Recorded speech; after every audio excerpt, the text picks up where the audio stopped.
గమనించాలి, తల్లిదండ్రులకు ఒక విజ్ఞాపన, ఒక సూచన. ఏమిటా విజ్ఞాపన, ఏమిటా సూచన అంటే గమనించాలి, మన పిల్లలు దేవుళ్ళు ఎదగాలి, దేవుళ్ళు ఫలించాలి, దేవుళ్ళు గొప్పగా ఎదగాలి అని మనం కోరుకుంటాం కదా. కోరుకోవడం తప్పలేదండి. అంతకన్నా ముందు మనం మారాలి. తల్లిదండ్రులుగా ఉన్నాం కదా, మన జీవితం మారాలి. మనము దేవుళ్ళలో ఫలించాలి, మనం దేవుళ్ళలో ఎదగాలి, మనము దైవ భక్తిలో ఎదగాలి, మన భక్తి జీవితం గొప్పగా ఉండాలి. మనకే భక్తి జీవితం లేకపోతే, మనకే దేవుళ్ళు ఎదుగుదల లేకపోతే, మనమే పరిశుద్ధంగా బతకపోతే మన పిల్లలు ఎలా బతుకుతారు? మన పిల్లలు ఎలా దేవుళ్ళు ఎదుగుతారు? మన పిల్లలు ఎలా దేవుళ్ళు ఫలిస్తారు? ఒకసారి ఆలోచన చేద్దాం. మార్పు తల్లిదండ్రుల్లో వస్తే పిల్లల్లో ఖచ్చితంగా వస్తుందండి.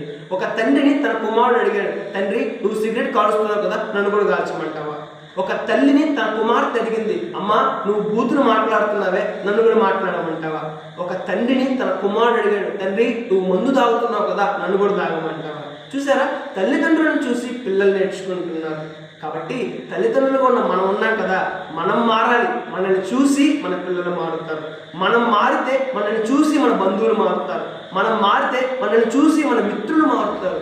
మొదట భక్తి జీవితం మనలో రావాలి. మనలో భక్తి జీవితం వస్తే మన పిల్లల్లో వస్తుంది, మన తల్లిదండ్రుల్లో వస్తుంది, మన బంధువుల్లో వస్తుంది, మన స్నేహితుల్లో వస్తుంది. కాబట్టి తల్లిదండ్రులకు నేను ఇచ్చే సూచన ఏంటంటే, పరిశుద్ధ గ్రంథాన్ని చదువుదాం, భక్తిలో ఎదుగుదాం, పరిశుద్ధంగా జీవిద్దాం, దేవుడు చెప్పినట్టుగా జీవిద్దాం, దేవుడు కోరుకున్నట్లుగా జీవిద్దాం. మనం ఎప్పుడైతే ఈ విధంగా జీవిస్తామో మన పిల్లలు మారుతారు, మన తల్లిదండ్రులు మారుతారు, సమాజం మారుతుంది, అందరూ సంతోషంగా జీవిస్తారు. తల్లిదండ్రులుగా మనం మారకపోతే మన పిల్లలు కూడా మారనండి. ఒకసారి ఆలోచన చేద్దాం, మన జీవితాన్ని మార్చుకుందాం. May God bless you.